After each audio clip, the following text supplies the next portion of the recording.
ఆయన వదిలితే పడతా అంతే తప్ప ఆయన పట్టుకుంటే నన్ను పడేసేద్దాం ఎవడికి లేదు. ఏ రోగానికి లేదు, ఏ అప్పుకు లేదు, ఏ సమస్యకు లేదు, ఏ మనిషికి లేదు, ఏ అధికారికి లేదు, ఏ అధికారాలకు లేదు. లేదో నాకు నేనే నష్టంగా, నా కుటుంబానికి సమాజానికి కూడా నష్టకరంగా ఉన్నాను. నేను తాగాను, నాతో పాటు కొంతమంది తీసుకెళ్ళి తాపించాను. వాడిని నువ్వు తాపలేవంటే పంతం బట్టి వాడిని తాపించేవాడు నేను. వాడి చేత నువ్వు సిగరెట్ దాపించలేవంటే ఎందుకు తాపించాలని తేలుస్తానని వాడికి పిచ్చి ఎక్కించి మరి సిగరెట్ దాపించేవాడు. ఎలా తాగాలో కూడా నేర్పించి మరి దాపించేవాడు. అంటే నేను ఇతరులకు చావుగా ఉన్నానా, రక్షణగా ఉన్నానా? అలాంటిది ఒక బిడ్డ నుంచి జీవజల ప్రవాహం స్రవించేది, అందులోనిది నేను త్రాగినప్పుడు నేను బ్రతకడం, ఈరోజు అనేకులు బ్రతకడానికి అది ఆధారమైంది. నువ్వు వదిలిన ఆయన వదలడు. స్తోత్రం. నువ్వు కాదు ఆయన చేయి పట్టుకుంది, ఆయన పట్టుకున్నాడు నీ చెయ్యి.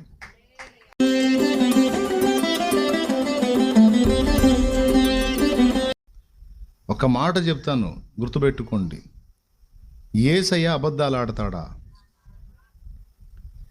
మత్తయి సువార్త 18:18లో మాట అన్నాడు, ఎక్కడ నా నామమున 2-3 కూడి ఉందురో వారి మధ్య నేను ఉంటానన్నాడు.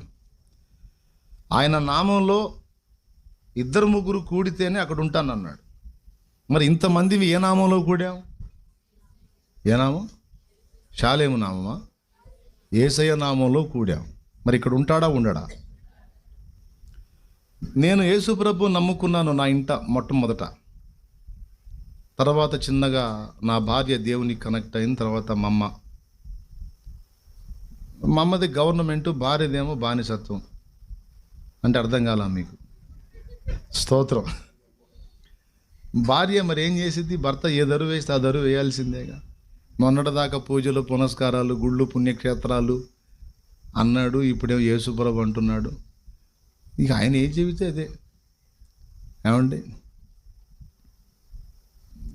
భార్య పరిస్థితి అదేగా. భర్త ఏ దరువు వేస్తే ఆ దరువు వేయటమేగా. తల్లిది అలా కాదు, అమ్మకు పెత్తనం ఉంటుంది కాబట్టి నువ్వు చెప్పినట్టు నేను చెప్పినట్టు నువ్వు వినాయా కుమారుడా అంటది అమ్మ. భార్య అన్నది అట్లా. భార్య బతుకంతా వంకాయ మంత్రి వ్యవహారమే. దేవునికి స్తోత్రం. ఏ మంత్రి? రోజు రాజుగారు వంకాయ కూర తిని మంత్రితో అన్నట్ట, మంత్రివర్య అసలు అందులో ఆ రుచి ఏమిటా? ఆ వంకాయ కూర అంత అద్భుతంగా ఉంది, అద్భుతం, అమోఘం నాయన, అసలు ఆ వంకాయ కూర ఎంత బాగుందండి అసలు అనగానే వెంటనే మంత్రి అన్నట్ట, వంకాయ అంటే ఏందనుకున్నా మహారాజా, కూరగాయలు అన్నింటిలోకి రారాజు మహారాజా. అసలు దాని టేస్ట్, దాని ఆధిక్యత వేరండి. దాని రంగు కూడా చూసారా ఎంత బాగుంటుందో? వైలెట్ కలర్ భలే బాగుంటుందండి వంకాయ కలర్, అద్భుతం అండి అసలు. మరుసటి రోజు మళ్ళీ మహామంత్రిని పిలిచి, ఏం వంకాయ కూర ఆ తిన్నకాడ నుంచి జిల స్టార్ట్ అయింది అన్నాడంట. ఏ వంకాయ కూర ఏమన్నా ఆ తిన్నకాడ నుంచి గోకుడు స్టార్ట్ అయింది అంటే వెంటనే మంత్రి అంట, అయ్యా కూరగాయల్లో దానంత దరిద్రత లేదండి, దానంత దరిద్రత లేదు. దాని రంగు కూడా చూడండి, అసలు పైన ఒక రంగు ఉంటుంది, కింద ఒక రంగు ఉంటుంది, షేపు కూడా అదొక రకంగా వంగిపోయి ఉంటుంది. అబ్బే దానంత దరిద్రత లేదన్నాడు. రాజుకు ఆశ్చర్యం వేసి, ఏమయ్యా నిన్నేమో కూరగాయల్లో రాజు అంటివి, అద్భుతమైన వర్ణం అంటివి, ఇప్పుడేం దానంత దరిద్రత లేదంటివి, ఏమయ్యా నిన్నేమో నేను బాగుందంటే అట్ట అన్నావు, ఇప్పుడేం బాగలేదంటే ఇట్ట అంటున్నావు అంటే అప్పుడు మంత్రి మరి అంతేగా మహారాజా, నేను మీకు మంత్రిని కానీ వంకాయ కాదుగా అన్నాడు. నేను మీకు మంత్రిని, వంకాయ కాదు, మీరు ఏదంటే అది. యాజ్ ఇట్ ఈజ్గా భార్య పరిస్థితి ఇది ఇంట్లో. మొన్నటిదాకా పూజలు, భజనలు, పుణ్యక్షేత్రాలు అన్నాడు, ఇప్పుడేమో యేసుప్రభు దగ్గరికి వెళ్ళి హల్లెలూయా అంటున్నాడు, నన్ను కూడా అనమంటున్నాడు, అనకపోతే ఊరుకోడు. కాబట్టి ఏమాయ్ నువ్వు కూడా ప్రార్థన ఎందుకు రాని వస్తాను. సో భార్యదేమో బానిసత్వం, తల్లిదేమో పెత్తనం అన్నాను. అందుకు ఫస్ట్ నా భార్య నాతో పాటు మోకాళ్ళు ఉనింది, మోకరించకపోతే ఊరుకోను కాబట్టి మరి నేను ఏది చేస్తే అది చేయాలిగా. అందుకు తర్వాత చిన్నగా మమ్మని దేవునికి కనెక్ట్ చేస్తే మమ్మ కూడా మోకాళ్ళు వేసి ప్రార్థన చేస్తా ఉంటే చిన్నగా దేవుడు ఆయన కార్యాలు ఇంట్లో మొదలు పెట్టాడు. కుటుంబ ప్రార్థన ఎప్పుడైతే స్టార్ట్ అయిందో దేవుడి కార్యాలు ఇంట్లో దేవుడు మొదలు పెట్టాడు. కార్యాలు చూడటం మొదలుపెట్టిన తర్వాత అన్యులం కదా, విగ్రహారాధికులం కదా. మరి విశ్వాసంలోకి రావాలంటే మరి కొన్ని కార్యాలు చూడాలి. ఓకే, అది జరిగినాయి, దేవుడు చేశాడు. సరే, నేను హైదరాబాద్ వెళ్ళిపోయాను. మా అమ్మ మా నాన్న నరసరావుపేటలో ఉన్నారు. వాళ్ళు ఒక చర్చికి వెళ్ళేవాళ్ళు. మా అమ్మ ఇంట్లో అంత గవర్నమెంట్ మా అమ్మదే. మా నాన్న ఏదన్నా సంపాదన తెచ్చి ఆమె చేతికి ఇవ్వటమే కానీ ఆయన ఏం పట్టించుకోడు. ప్రశాంతంగా హాయిగా విశ్రాంతి వీరుడు అనమాట ఆయన. కొంచెం సందు దొరికినా దేహాన్ని ఏ విధంగా విశ్రాంతిలోకి తీసుకెళ్లాలో ఆ విధంగా ఎప్పుడు సమయమందున అసమయమందున అవకాశం దొరికిన ప్రతి తరుణంలోనూ విశ్రాంతికి వెతుకుతూ ఉంటాడు ఆయన. ఇక మానసిక ఒత్తిళ్ళన్నీ మా అమ్మే పడాల. 4 ఆడపిల్లలు, 2 మగపిల్లలు, 6 సంతానం. ఇక ఆడపిల్లల భద్రత అంతా ఇక మా అమ్మే పాపం కష్టపడేది, తిప్పలు పడేది. కనపడకుండా చాలా బరువు అమ్మ మోసేది. అయితే ఇప్పుడు అందరం కలిసి దేవుడిని నమ్ముకున్నాం. దానికి ముందు నేనుగా మా అమ్మకి చెప్పాను, నాన్న కూడా తీసుకెళ్ళి మా చర్చికి అని. ఎందుకు రాడు, వస్తాడు అంది. గవర్నమెంట్ ఉందిగా ఆయన. మా నాన్న ఒక వార్నింగ్ ఇచ్చాడు, వస్తా, ఖచ్చితంగా వస్తా, మీరు ఏ స్టెప్ తీసుకున్నా నేను ఏకీభవిస్తా. కానీ మొన్నటిదాకా గుడి అన్నాడు, గోపురం అన్నాడు, స్వామి అన్నాడు, దేవత అన్నాడు, దేవుడు అన్నాడు, గుళ్ళు అన్నాడు, గోపురాలు అన్నాడు, అయిపోయింది. ఇప్పుడు చర్చి అంటున్నాడు. సరే, ఇక ఆయన ఏ జీవితం చేయాలిగా. సరే వస్తా, కానీ ఒక షరతు, చర్చికి వచ్చానని నాకు అలవాట్లు మానుకుంటే నేను మానుకోను. నాకు పొగ తాగే అలవాటు ఉంది కనుక దమ్ము కొట్టడం మానుకోమంటే మాత్రం నేను మానుకోను. చర్చికైనా మానుకుంటా కానీ అది మానుకోను అన్నాడు మా నాన్న. నేను ఎక్కడ మొదలు పెట్టానంటే, చాలా సంగతులు మనం వింటాము, ఇతరులకు చెబుతాం, కానీ మనం నమ్మం. మనం ఇప్పుడు ఎక్కడున్నాం? దేవుని సన్నిధిలో ఉన్నాం. ఏమని ప్రార్థన చేశాం? దేవా, మా మధ్యలోకి రా, మాతో మాట్లాడు అని ప్రార్థన చేశాం. దాని గురించి మొదలుపెట్టి ఇప్పుడు ఈ వర్ణన మొదలుపెట్టా. ఎంతమందికి అర్థమవుతుంది? రైట్. బయట వినపడుతుందా? వినపడ్డ కాడికి వినండి, ఇంకంతే. ఈసారి భారీగా చేద్దాం. ఇప్పుడంటే మరి పేదరికంలో ఉన్నాం, ఫ్యాన్లు కూడా లేవు. భవిష్యత్తులో దేవుడు అన్నీ ఇస్తాడు. ఓకే, సరే. ఆ ఒప్పందం మీద మా అమ్మ ఏమందంటే, సరే మా అమ్మ నాకు చెప్పింది ఏందయ్యా, మరి ఇట్టనే పొగ తాగుతాడంట, మరి అంటే తాగితే దగ్గర తీసుకెళ్ళి మా అన్న, చర్చికి మాత్రం తీసుకెళ్ళి మా దేవుడే చూసుకుంటాడు అన్న. సరే అయినా పర్లేదు రమ్మంది. మా నాన్న మా అమ్మ ఆదివారం చర్చికి వెళ్తున్నారు. ఆ చర్చి ఎలా ఉంటుందంటే, పాస్టర్ గారేమో, అది మా వాడు కెమెరామ్యాన్ అన్నాడు చూడు, అట్ట నిలబడతాడు పాస్టర్ గారు తూర్పు నుంచి పడమర ముఖంగా. విశ్వాసులేమో నేను కూర్చున్నట్టు కూర్చుంటారు, పాస్టర్ గారేమో మీరు కూర్చున్నట్టు ఇటు ఉంటాడు అన్నమాట. అంటే అది పడమర వాకిలి చర్చి. ఏం చేశాడంటే, మా జగదీశం కూర్చున్నట్టు కూర్చున్నాడు. మీరు ఇటున్నారు, నేను ఇటున్నాను, మధ్యలో వాడు ఎటు వాళ్ళు ఉంటాడు చూడటానికి అట్టు కూర్చున్నాడు అన్న. అంటే తబలా కొట్టడానికి ప్లేస్ లేదు కాబట్టి అటు కూర్చున్నాడులే. కానీ మా నాన్న అటుపక్క పాస్టర్ గారిని చూడవచ్చు, ఇటుపక్క జనాల మోకాలు కూడా చూడవచ్చు. వీళ్ళ గోల మనకు అర్థమై సావదు, కానీ ఆయన అట్టు కూర్చున్నాడు అన్నమాట. అన్యుడిగా ఆయన. ఆ దేవుడిని లెక్క చేసే రకం కాదు, అది ఒక టైప్ మనిషి. గుడి చుట్టూ తిరిగి గూట్లో రూపాయి పెట్టి జనం దండం పెట్టుకుంటే ఆ రూపాయి జేబులు వేసుకునే టైప్ మయ్య. దేవునికి స్తోత్రం. నేను చెప్పింది అర్థమైందా? గుడి చుట్టూ ప్రదక్షిణ చేసి జనం జేబులో ఉన్న రూపాయి గూట్లో పెట్టి దండం పెడతారు. మా చిన్నప్పుడు మయ్య అట్టంటే ఆయన కూడా ప్రదక్షిణ చేసి ఆ గూట్లో రూపాయి జేబులు వేసుకునే టైప్ అన్నమాట. ఇదేంది అందులో డబ్బులు, దేవుడి డబ్బులు, నేనే దేవుడు రానే టైపు. అట్లా అంటాడు ఆయన కూర్చున్నాడు. పాస్టర్ గారు పాటలు అయిపోయినాయి, ఆరాధనకి మొదలుపెట్టి వర్షిప్ చేస్తున్నారు, స్తోత్రిస్తున్నారు, దేవుణ్ణి స్తుతిస్తున్నారు. సంఘము, దైవజనుడు అందరూ కలిసి ఆరాధిస్తున్నారు. ఈయన ఆ గోడకు అనుకొని పాస్టర్ గారిని చూసి, జనాన్ని చూసి, ఆయన చూసి, ఇళ్ళని చూసి, ఇంద్రియాలు వాళ్ళని ఆయన బయటికి పోయి ఒక దమ్మన్న కొడదామని చిన్నగా లేవబోయాడట. బయటికి పోయి ఒక దమ్ము కొడదామని లేవబోయాడు. లేవబోతే కాళ్ళు సపోర్ట్ చేయాల, అట్లా మూమెంట్ ఇచ్చి మళ్ళీ కూలబడ్డాడు. ఇదే కాళ్ళు అంటే చాలాసేపు కూర్చున్నాడుగా, మొద్దుబారిపోయినట్టుండి కాళ్ళు సపోర్ట్ చేయాలి, కూర్చున్నాడు. కాసేపు రక్త ప్రసరణ జరిగిన దాకా ఆగుదామని. ఆ కూర్చున్నంతలో పడమర వాకిళ్ళు అన్నాను కదా, ఆయన కూర్చున్న పొజిషన్ జగదీష్ కూర్చున్నాడు. అంటే అక్కడ తబలా కొట్టే అబ్బాయి కూర్చున్నాడు చూడు, ఆయన సేవకుడే. ప్రస్తుతం తబలా కొడుతున్నాడు, తర్వాత జనాన్ని కొడతాడు. వాక్యం అట్లా కూర్చున్నాడు మా నాన్న. మా నాన్నకి దైవజనుడు కనపడుతున్నాడు, కూర్చున్న విశ్వాసులు కనపడుతున్నారు, వాకిలి కూడా కనపడుతుంది. ద్వారం, పెద్ద వాకిలి మందిరానికి, అంటే ఓపెన్ షెడ్ అన్నమాట. ఆయన ఇటు చూస్తే తెల్లటి పక్షి మందిరంలోకి వస్తుందంట. చాలా స్పీడ్గా, వేగంగా తెల్లటి పక్షి దూరంగా వస్తూ ఉంటే ఆయనే చెప్పాడు, నేను అబద్ధం ఆడట్లేదు, ఆయనే చెప్పాడు, ఎవడో వేటగాడు తుపాకీతో కొట్టినట్టున్నాడు కొంగని, దానికి ప్రాణం పోలేదు కానీ దెబ్బ తగిలి ఆ దెబ్బ బిరున బిడి తప్పి అది ఎటుపోవాలో అర్థం కాక మందిరంలోకి వస్తున్నట్టుంది అనుకుంటున్నాడట. అంటే లాంగ్ షాట్లో ఎలా కనపడిందంటే ఒక పెద్ద రెక్కలు సాచిన కొంగలాగా కనపడింది తెల్లటి పక్షి. రాను వస్తూ ఉంది, అబ్జర్వ్ చేస్తూ ఉన్నాడు. ఇక్కడ స్తుతి ఆరాధన జరుగుతుంది. దగ్గరకు వచ్చేసరికి పక్షి కాదు, పొడవైన చేతులు చాచినటువంటి ఒక వ్యక్తి, ఆజానుబాహుడైన ఒక వ్యక్తి. ఆయన చేతులు ఎంత పెద్దగా ఉన్నాయంటే మందిరానికి ఈ గోడ ఆ గోడ ఉంది కదా, 2 గోడలు తగులుతాయేమో అన్నంత పొడవు ఉన్నాయంట ఆయన చేతులు.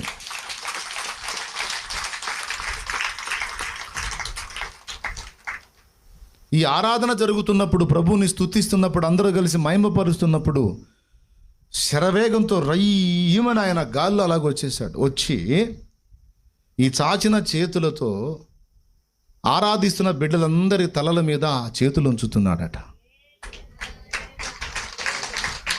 అట్లా అందరి మీద చేతులుంచి ఆ మధ్యలో అదృశ్యమయ్యాడట. కళ్ళారా చూశాడు మయ్య, మామూలుడు కాదుగా, దిమ్మ తిరిగింది. మనిషిలో వణుకు స్టార్ట్ అయింది, ఏడుపు వచ్చిందంట. ఏడుస్తున్నాడు, తనకేం జరిగిందో అర్థం కావటం లేదు. హృదయంలో కదలిక వచ్చింది, గడగడలాడిపోయాడు. అప్పుడు లేచి బయటికి వెళ్ళాడు. ఎందుకు వెళ్ళాడు తెలుసా? పొగ తాగటానికి కాదు, తన జేబులో ఉన్నటువంటి ఆ పొగ తాగే వస్తువులు పడేయటానికి వెళ్ళాడు. పడేసి వచ్చి అప్పుడు మోకాళ్ళు వేసాడంట మందిరంలో. అప్పటిదాకా చెతురుగా హేళనగా వెటకారంగా ఉన్నోడు ఇక గుండెల్లో వణుకు స్టార్ట్ అయ్యి అప్పుడు వచ్చి మోకాళ్ళు వేసాయా, నన్ను క్షమించాయా అని క్షమాపణ అడుక్కొని అదే రోజు సాయంత్రం వచ్చి నాకు ఫోన్ చేసి అంటాడు, అయ్యా, దేవుడు అనేవాడికి కానీ, దయ్యానికి కానీ, పాముకి కానీ, దేనికి కానీ భయపడినోడినిరా నేను, కానీ యేసుప్రభు నిజమైన దేవుడయ్యా అన్నాడు. యేసుప్రభు ఉన్నాడు రా, నేను చూశానయ్యా, నేను చూశాను రా అయ్యా, ఇక తిరుగులేదయ్యా అన్నాడు. ఏమైంది నాన్న అంటే, ఇదంతా చెప్పి ఆయన దుఃఖపడ్డాడు, అది విని నేను దుఃఖపడ్డాను. ఒళ్ళు ఎట్లా అనిపించిందంటే ఆయన ఆ వర్ణన చెప్తుంటే, ఎందుకంటే పరిశుద్ధాత్మ యొక్క ఆగమనం, ఆత్మ అభిషేకం ఎలా వచ్చిందో అభిషేకం పొందిన వాళ్ళకు తెలియదు, పరిశుద్ధాత్ముడు ఎలా ప్రజల మీదకి వస్తాడో తెలియదు, కానీ ఆయన చూశాడు అది. మళ్ళీ అన్యుడు విగ్రహారాధన వదిలేసి ఆ మధ్యనే ప్రభువులోకి వచ్చిన వాళ్ళం మేము. పరిశుద్ధాత్మ ఆగమనం, ఆరాధన జరిగేటప్పుడు పరిశుద్ధాత్మ కుమ్మరింపు, ప్రార్థన చేసేటప్పుడు పరిశుద్ధాత్మ ప్రసన్నత ఎలా వచ్చిద్దో, ఏ విధంగా మన మీదకి వచ్చి ఆయన హస్తాలు ఉంచుతాడో, ఆయన తాకిన వాళ్ళందరూ కూడా పరవశిస్తున్నారట. ఆ స్పర్శ అందిన వాళ్ళందరూ కూడా కదిలిపోతూ ఉన్నారట. తెలుసా మీకు ఆ సంగతి? ఆయనకు చూపిస్తే ఆయన చూసి తన జీవితంలో చివరి ఘట్టం వరకు, తనకు తుది శ్వాస విడిచేంత వరకు ఓపిక ఉన్న కాడికి నిలువు మోకాళ్ళే వేసి, మా నాన్న ఎత్తు 6 అడుగులు ఉంటాడు కరెక్ట్గా, ఆయన మోకాళ్ళుని 2 చేతులు ఇట్లా జాపితే మందిరంలో దేవదూతలాగా ఉంటాడు. నిలువు మోకాళ్ళే వేసి ప్రార్థన చేసేవాడు. అంటే ఏ విధంగా పరిశుద్ధాత్మ అక్కడికి రావడం చూశాడో అదే విధంగా మోకాళ్ళు వేసి ప్రార్థన చేస్తాడు. ఎందుకు ఈ విషయం చెప్పానంటే, దేవుని సన్నిధి అంటే ఏదో రేకుల్లే, ఏముందిలే, ఆ టెంట్లే, ఏముందిలే అని నిర్లక్ష్యంగా ఉండొద్దు. సన్నిధి అంటే సన్నిధే. ఖచ్చితంగా ఆయన సన్నిధి దిగొస్తుంది. ఆయన ఉంటాడు ఇక్కడ. శాలేమన్న కాదు ఇక్కడ, ఆ పరమశాలేము రాజు ఎవరు? ఆ ఆశ్చర్యకరుడు, ఆలోచనకర్త, ఆయన దిగొస్తాడు. కాబట్టి జాగ్రత్తమ్మా. ఇక దేవుని వాక్యం నేను వర్ణిస్తాను. దేవాలయమును యెహెజ్కేలుకు చూపిస్తున్నాడు దేవుడు. బాగా వినండి. ఇప్పుడు దేవుని ఆలయంలోనే మా నాన్న దర్శించబడ్డాడు. ఎక్కడ దర్శించబడ్డాడు? దేవుని ఆలయంలో, దేవుని మందిరంలోనే. వెటకారంగా పోయినోడు మారు మనసు పొంది బాప్తిజం పొంది దేవునికి తీవ్రంగా కనెక్ట్ అయిపోయాడు. మా నాన్నకి ఇష్టమైనటువంటి పాటల్లో ఓల్డ్ టైప్ సాంగ్స్ కొన్ని ఉన్నాయి. యేసయ్యా నీ నామగానం, ఎరుగని రీతిగా నన్ను దర్శించే నీ కృప అనే ఈ పాటలతో పాటు మా నాన్నకి బాగా ఇష్టం అనిపించిన పాట, అనేకసార్లు నాకు చెప్పిన పాట, నా దీపము యేసయ్యా నీవు వెలిగించినావు, నా దీపము యేసయ్యా నీవు వెలిగించినావు, సుడిగాలిలోనైనా జడివానలోనైనా ఆరిపోదులే నీవు వెలిగించిన దీపము, నీవు వెలిగించిన దీపము, నీవు వెలిగించిన దీపము, నీవు వెలిగించిన దీపము.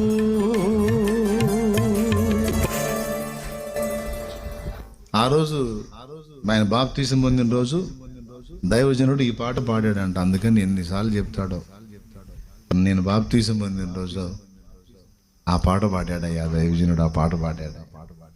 ఇవన్నీ ఎందుకు గుర్తు చేస్తున్నానంటే, భక్తిహీనుడు లాంటి ఆ మనిషి ఇంత భక్తుడుగా దేవునికి అంతగా ఎలా కనెక్ట్ అయ్యాడంటే, పరిశుద్ధాత్మ స్పర్శ, ఆత్మ ప్రత్యక్షత, అది దేవుని సన్నిధిలో, దేవాలయములో దేవుని పరిశుద్ధ పాదాల చెంత అనుభవించాడు. ఈరోజు మీరు కూడా ఆయన మందిర ప్రతిష్ఠ ఆరాధనకి, ఆలయ ప్రతిష్టకు వచ్చారు. మీరు ఈ ఆలయం ప్రతిష్ఠింపబడ్డట్టే మన దేహం అనే ఆలయం కూడా దేవునికి ప్రతిష్ఠితం కావాలి. ఈ ఆలయంలో దేవుని సన్నిధి ఉన్నట్టే మన దేహంలో కూడా ఆయన నివసిస్తానని మనకు వాగ్దానం చేశాడు. అది గుర్తుపెట్టుకోండి. ఎవరైతే దేవుని తమ దేహములోనికి, ప్రాణాత్మల్లోనికి ఆహ్వానిస్తారో, దేవుని పరిశుద్ధాత్మను తమ యందు కలిగి ఉంటారో, వాళ్లలో నుంచి జీవజల ప్రవాహములు బయలుదేరతాయని యోహాను సువార్త 7వ అధ్యాయములో సాక్షాత్తు యేసు ప్రభు వారే చెప్పాడు. వాస్తవంగా జీవజల ప్రవాహాలు ఎక్కడో ఉంటే మనం పోయి దాహం తీర్చుకునేది వేరు. ఎవరైతే దేవునికి ప్రతిష్ఠితులై తమ దేహమును దేవునికి ఆలయముగా సమర్పిస్తారో, ప్రభువునందు విశ్వాసముంచి పాపములు కడగబడి పరిశుద్ధపరచబడి రక్షణ పొంది పరిశుద్ధాత్మను పొందుతారో, ఆ పరిశుద్ధాత్మను తమ యందు కలిగి ఉన్న వారిలో నుంచి ఇక వాళ్ళు జీవజల ప్రవాహాల కోసం వెళ్ళటం కాదు, వారి కడుపులో నుండి జీవజల నదులు ప్రవహిస్తాయి, జీవజల ప్రవాహం వస్తుందని యోహాను సువార్త 7వ అధ్యాయము 38వ వచనంలో సాక్షాత్తు యేసు ప్రభువే చెప్పాడు. ఒక్కసారి ఆ వచనం చూడండి. నా యందు విశ్వాసముంచువాడెవడో లేఖనము చెప్పునట్లు వాని కడుపులో నుండి జీవ నదులు పారునని, వాని కడుపులో నుండి జీవ నదులు పారునని బిగ్గరగా చెప్పెను. తన యందు విశ్వాసం ఉంచబో వారు పొందబో ఆత్మను గురించి ఆయన ఈ మాట చెప్పెను. ఆయన యందు విశ్వాసం ఉంచి మారు మనసు పొంది పాపాలన్నీ కడుక్కొని బాప్తిస్మం పొంది పాపాలు కడిగేసుకొని పరిశుద్ధాత్మను లోపలికి ఆహ్వానించినటువంటి వారందరూ కూడా దేవుని ఆత్మను తమ యందు కలిగి ఉన్నారు. ఇక్కడ ఇన్నాళ్లలో బాప్తిసం పొందిన వాళ్ళు చేతులు ఎత్తండి. మీరందరూ కూడా ఎంతమంది చేతులు ఎత్తారో బాప్తిస్మం పొందిన వాళ్ళు మీరందరూ కూడా మీలో పరిశుద్ధాత్మను కలిగి ఉన్నారు. అన్నా నేను భాషలు మాట్లాడలేదు కదా, భాషలు మాట్లాడితేనే పరిశుద్ధాత్మ ఉన్నట్టు కదా, భాష మాట్లాడకపోతే పరిశుద్ధాత్మ లేనట్టు కదా అని ఎవరైనా అనుకుంటే తప్పులో కాలేసినట్టే. భాషలు అనేది 9 కృపావరాల్లో ఒకటి. అది అందరికీ ఉండదని 1 కొరింథీ పత్రిక 12వ అధ్యాయంలో పౌలే చెప్పాడు. ఎప్పుడైతే పరిశుద్ధాత్మ మనలోనికి ప్రవేశిస్తాడో, ఇక మన గురించి వాక్యం ఏం చెప్తుందంటే, సాక్షాత్తు యేసయ్య ఏం చెప్తున్నాడంటే, అప్పటిదాకా దాహం తీర్చుకోవడానికి దారులు వెతికిన వ్యక్తి ఇక అనేక మందికి దాహం తీర్చడానికి తానే ఒక జీవనదిగా మారిపోతాడు అన్నాడు. ఇప్పుడు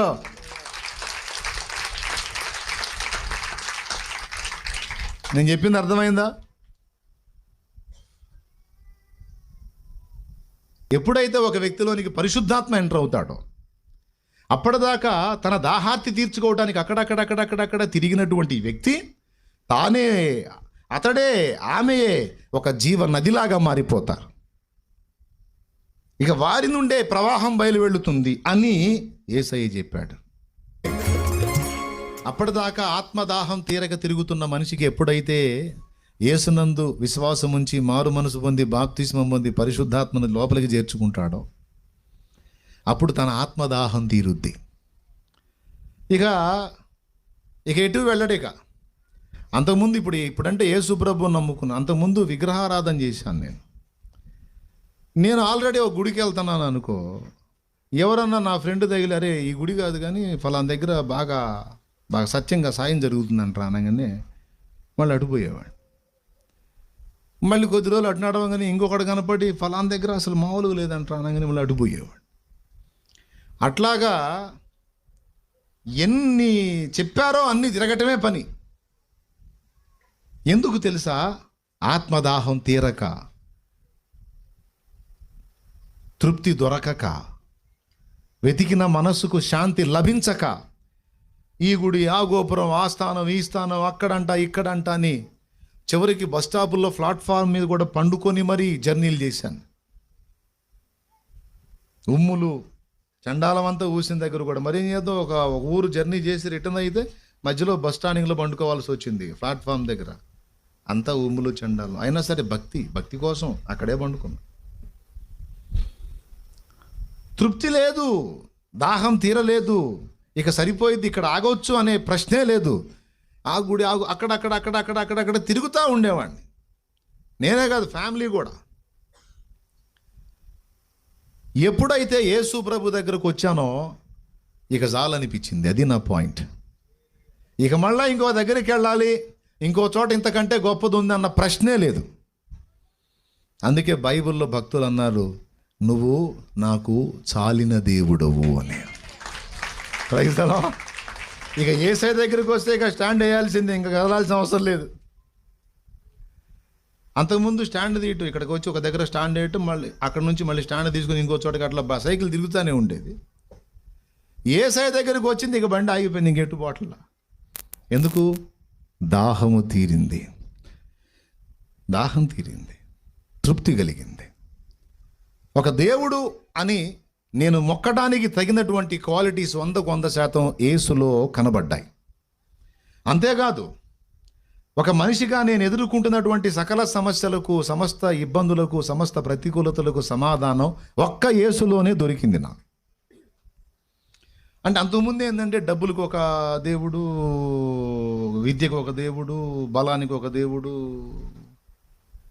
ఏమండి సంతానానికి ఒక దేవుడు, పెళ్ళికి ఒక దేవుడు, పెటాకులకు ఒక దేవుడు, ఇట్లా రకరకాలుగా కల్పించుకొని తిరిగాము. ఇప్పుడు అసలు శక్తికి, జ్ఞానానికి, సమస్తానికి మాదిరి కావాలన్నా, బలం కావాలన్నా, జ్ఞానం కావాలన్నా, ఆత్మరక్షణ కావాలన్నా, దేహానికి విడుదల కావాలన్నా, మనసుకు శాంతి కావాలన్నా, శరీరమునకు స్వస్థత కావాలన్నా, ఆత్మకు రక్షణ కావాలన్నా, సమాజంలో బ్రతకడానికి జ్ఞానం కావాలన్నా, సైతాను తనడానికి జ్ఞానం కావాలన్నా, పరలోకం చేరడానికి జ్ఞానం కావాలన్నా, ఈ భూమి మీద నీ మనుగడకు అవసరమైన సమస్త జ్ఞానము, శక్తులన్నీ కూడా ఆ ఒక్కనిలోనే ఉన్నాయి, ఒక్కళ్ళలోనే దొరికినాయి. ఇంకా దానికొకళ్ళు దీనికొకళ్ళు దానికొకళ్ళు ఇంకేం లేదు.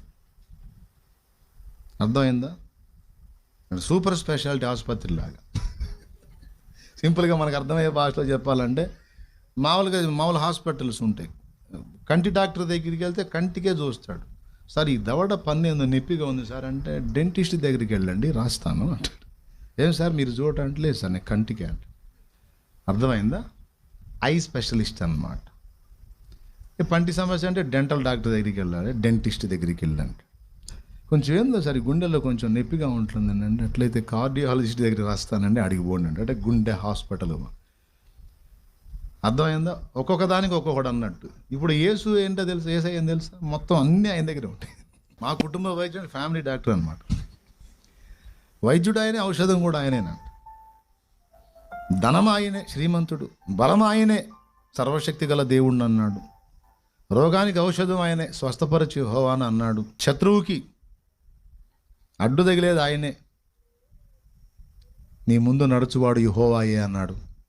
బరువు మోసేది ఆయనే, నీ భారము యెహోవా మీద మోపము, ఆయనే నిన్ను ఆదుకొనును. ఎన్ని లేఖనాలు. ఇంకెటు పోదాం చెప్పండి, ఇంకెటు పోదాం? మనకు చాలకపోతేగా. ఇంకా ఆయన దగ్గర ఉన్న కొన్నే మనం వాడుతుంది, ఇంకా బోల్డ్లన్నీ ఉన్నాయి. మరి నీ దగ్గర దమ్ముంటే అని అర్థమైంది నేను చెప్పింది. ఇప్పటికి నువ్వు అడుగుతుంది కొన్ని, ఇంకా యేసయ్య దగ్గర నీవు ఊహించనన్ని ఉన్నాయి. కాబట్టి తిరిగి తిరిగి తిరిగి తిరిగి తిరిగి తిరిగి విసిగి వేసారిన వాళ్ళందరూ కూడా దాహం తీరి తృప్తి చెందాలంటే యేసు నొద్దకు వస్తే చాలు, కథ మీకు ఆగిపోద్ది బండి, ఇంకా పోదు. యేసయ్య దగ్గరికి వచ్చి కూడా మళ్ళీ ఎటన్నా పోయాడంటే ఇంకా వాడి గతికి అంతే సంగతులు, కష్టం ఇక.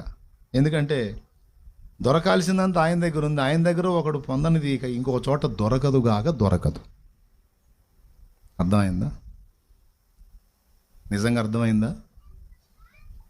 ఇప్పుడు చెప్పండి, దాహము కొద్దీ అటు అటు ఆ గుడి గోపురాన్ని తిరిగాను కదా, యేసయ్య దగ్గరికి వచ్చిన నాకు ఏమైంది? దాహం మీకు తీరిందా? నాకు తీరింది, మీకు తీరలేదా?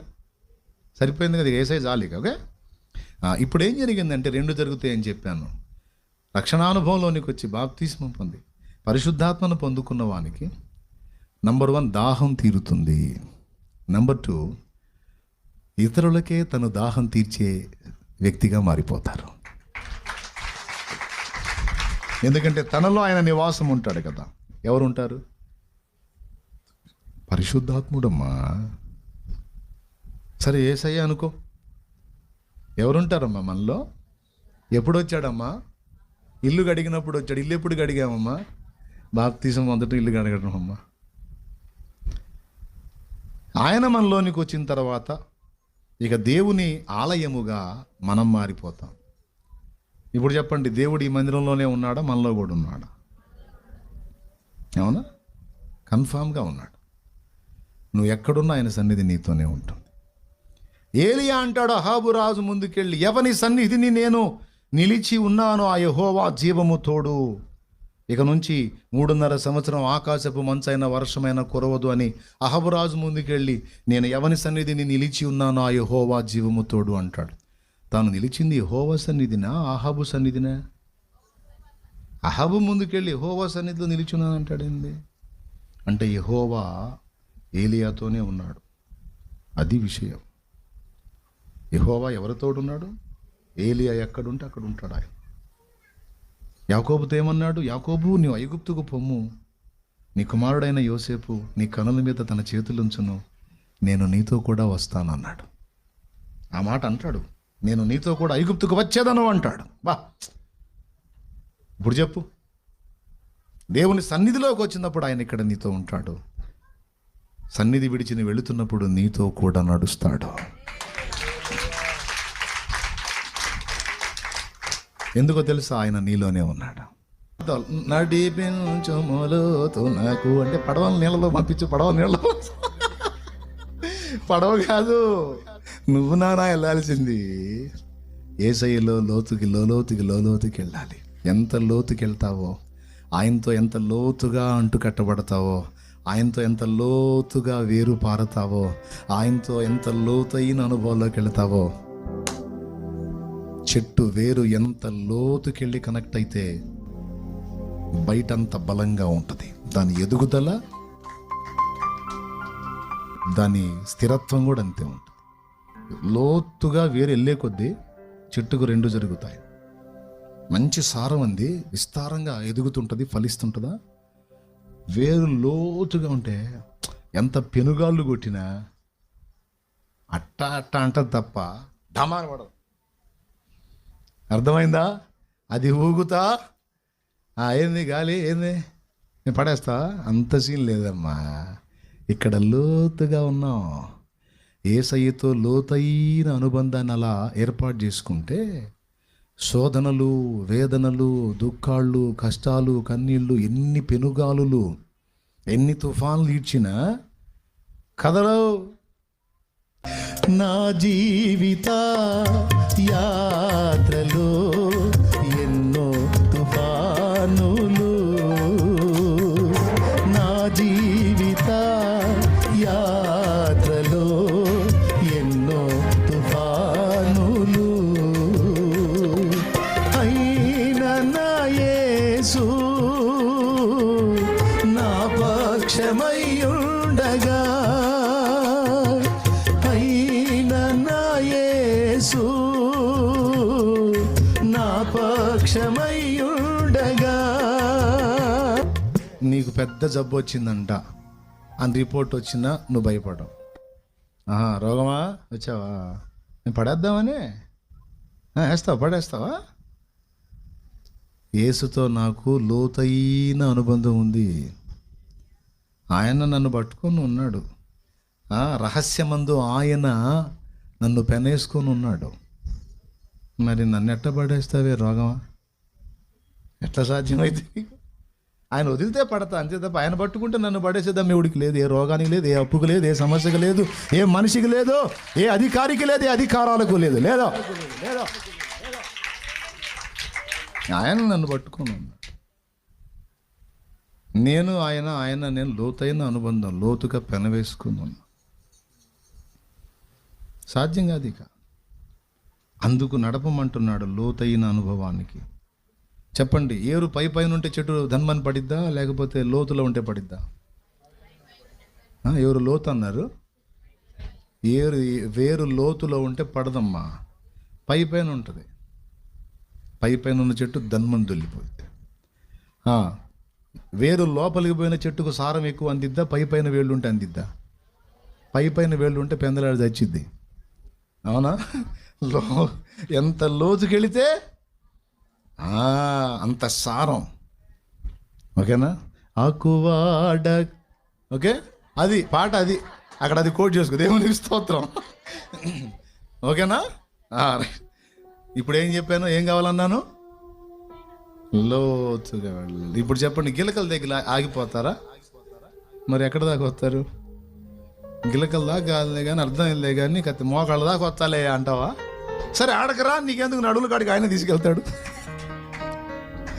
సరే నడువుల కాడికి కట్టినారా, నిన్ను ఆయనే వశపరుచుకుంటాడు. ఏమైనా బాధ ఉండదు, చింత ఉండదు. ఇక ఆయనే కావాలా, ఆయనే కావాలా, ఆయనే కావాలా, ఆయనే. అది ఎంత ఉన్నతమైన మెట్టు. ఇప్పుడు అక్కడికి చేరాలి భక్తులని నేను ఎందుకు అంటున్నానంటే వినండి. ఈ ఒక్క మొక్క చెప్పి ప్రార్థన చేస్తాను. 4 పోలికలు అన్నాను, 1 చెప్పేటప్పటికి టైం అయిపోయింది. మిగతా 3 ఈసారి ఎప్పుడన్నా కూడుకున్నప్పుడు చెప్పుకుందాం. ఓకేనా? ఏంది ఓకే అంటలా? రైట్. సరే, ఎందుకు అట్లాగా గిలకల దగ్గరే ఆగొద్దు, మోకాళ్ళకి నడుములోతుకి అట్లాగా నువ్వు ఆయనతో లోతుల్లోకి రావాలని ఎందుకు చెప్తున్నానంటే, ఇక్కడ దేవాలయం కింది ప్రవాహమే కాదు, నీలో నుండి కూడా ప్రవాహం బయలు వెళుతుందని ముందే చెప్పా.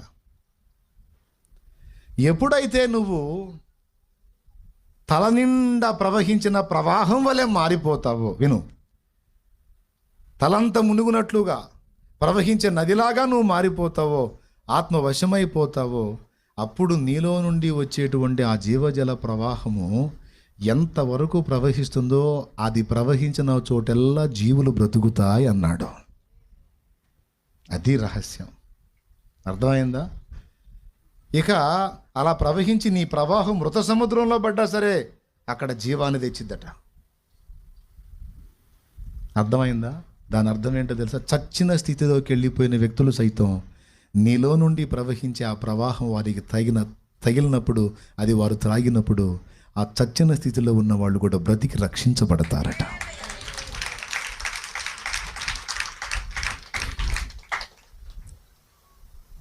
ఎంతమందిని రక్షణ నడిపించి ఉంటావు మనం? ఒక అంచనా, కనీసం ఒక 20 మందిని రక్షించు. చెయ్యొద్దు అట్లా. ఇక్కడ ఒక బిడ్డ చేయెత్తింది, కనీసం ఒక 20 మంది పైచిలుకు ఆత్మని రక్షణ నడిపించాను అన్న అని. ఇది జనం మెప్పు కోసం, గొప్పతనం కోసం కాదు. ఆ బిడ్డ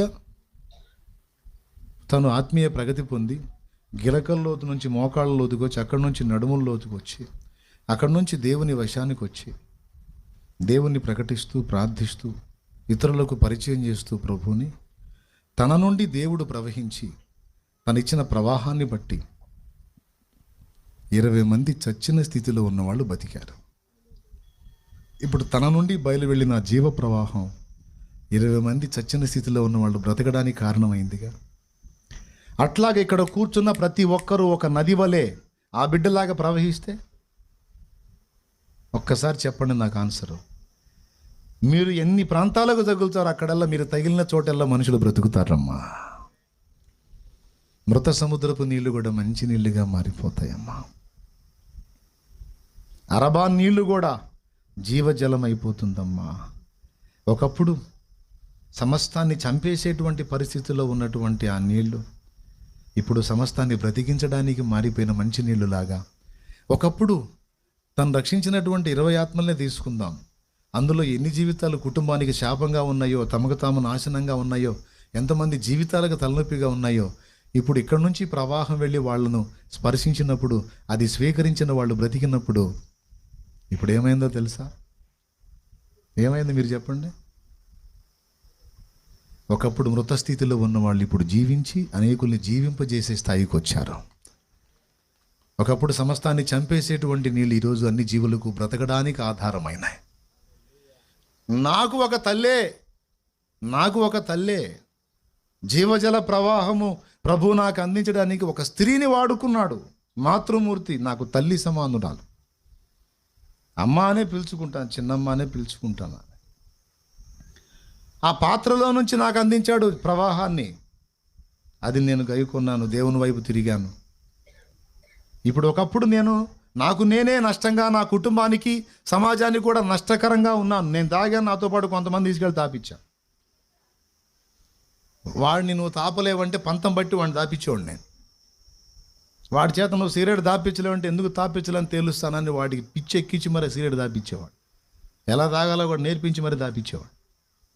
అంటే నేను ఇతరులకు చావుగా ఉన్నానా, రక్షణగా ఉన్నానా?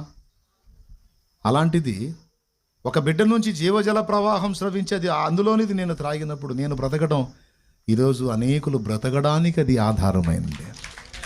ఒకప్పుడు మనుషులను చంపేసేటువంటివి లేదా జీవులను చంపే మృత సముద్రపు నీళ్లు, ఈ జీవజల నది లాంటి ప్రవాహం ఎప్పుడైతే వీళ్ళు అందులో కలిసిందో ఆ నీళ్లు మంచి నీళ్ళు అయ్యాయి. ఒకప్పుడు ఇతరులకు హానికరమైన నీళ్లు, జీవులకు హానికరమైన నీళ్లు ఇప్పుడు జీవులకు ప్రాణాధారమయ్యాయి.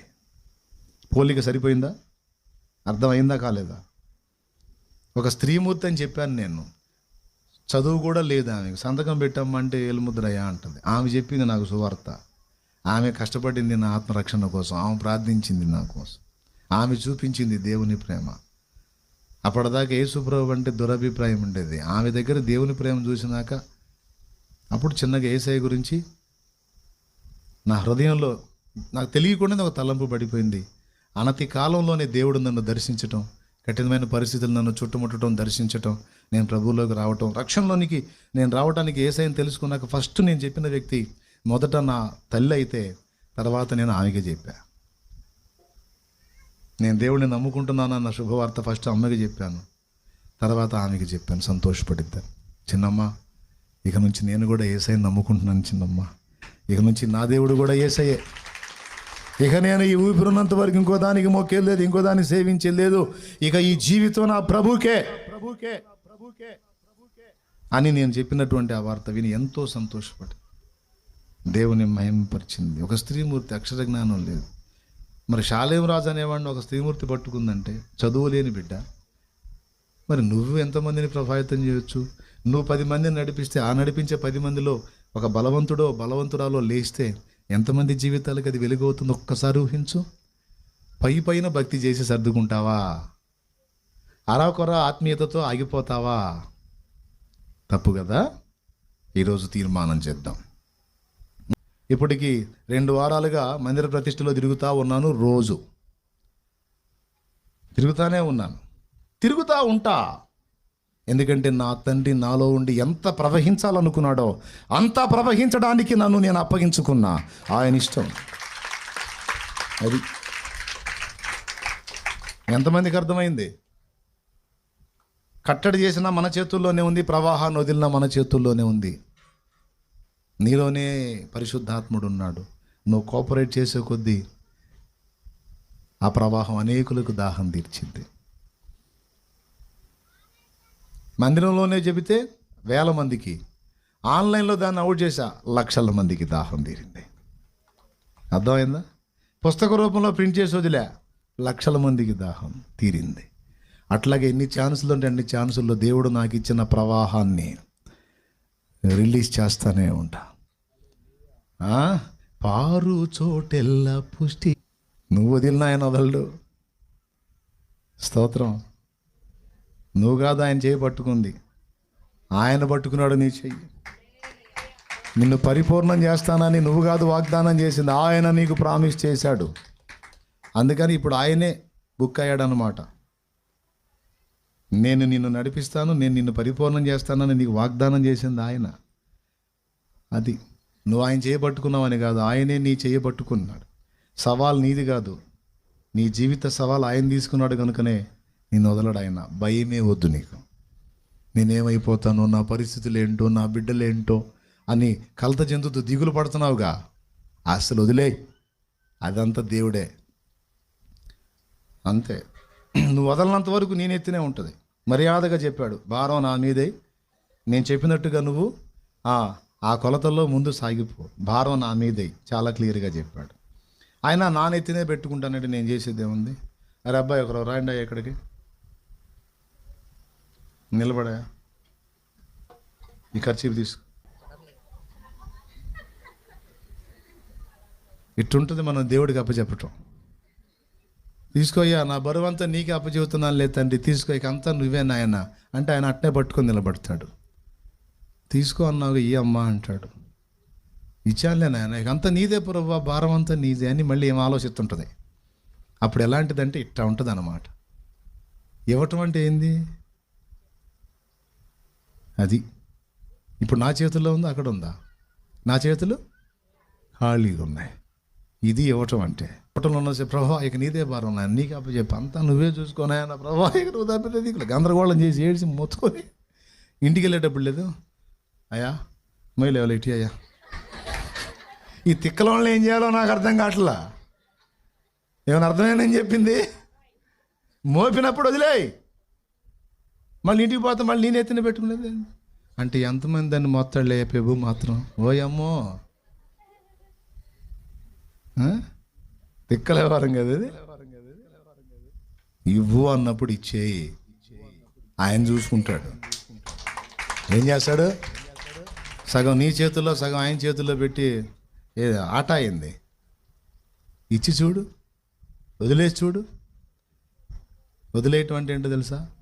దేవుని విశ్రాంతిలో ఉండటం, దుఃఖముఖిగా ఉండుట మానటం, దేవుని బట్టి ఎల్లప్పుడూ సంతోషంగా ఉండటం. ప్రతికూలతల్లో ఉన్న, సమస్యల్లో ఉన్న, శోధనలో ఉన్న ఆయన ఉన్నాడు, ఆయన చూసుకుంటాడు. నాకేం చింత లేదు, నా ప్రభువు ఉన్నాడు. ఆయన లేకపోతే కదా నేను, ఆయనే నన్ను. ఎందుకు నువ్వు గిలకల దగ్గర ఆగిపోవద్దన్నానంటే, గిలకల దగ్గర ఆగితే నీ బరువు నువ్వే మోయాలి. మోకాళ్ళ దగ్గర ఆగితే నువ్వే మోయాలి. నడుముల దగ్గర ఆగితే నువ్వే మోయాలి. నిండు ప్రవాహంలోకి వెళ్ళినట్టుగా నిన్ను నువ్వు అప్పచెప్పుకున్నావు అనుకో, 4వ మెట్టుకి వెళ్ళావు అనుకో, ఇక నీ బరువు ఆయన మోస్తాడు. ఫినిషింగ్ టచ్ అది.